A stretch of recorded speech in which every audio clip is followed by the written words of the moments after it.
ความคิดและการกระทำมันแตกต่างพี่น้องค่ะเบิ่งเอาเนี่ยบ่มีผู้ใดทำร้ายเฮาได้หรอกนอกจากตัวเฮาเอง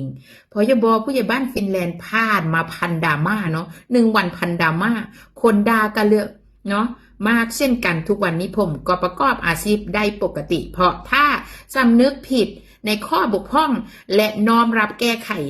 ด้วยใจเราจริงๆทุกอย่างก็ผ่านไปได้ด้วยดีนะคะการเปิดร้านอาหารนี้เป็นข้อปัจจัยเลยเด้เขาต้องยอมรับกันตำหนิติเพื่อปรับปรุงเพื่อเอาใจลูกค้านะคะบ่แม่นว่าเอาแต่คนชมคนติบ่รับสุดท้ายกระบอลูกกัน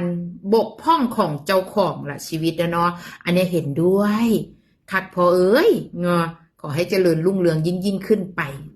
ดราม่าพาปังกับดราม่าพาพังมันแตกต่างอยู่การกระทำของเจ้าของอีหลีเด้เบิ่งเอาเห็นกันชัดเจน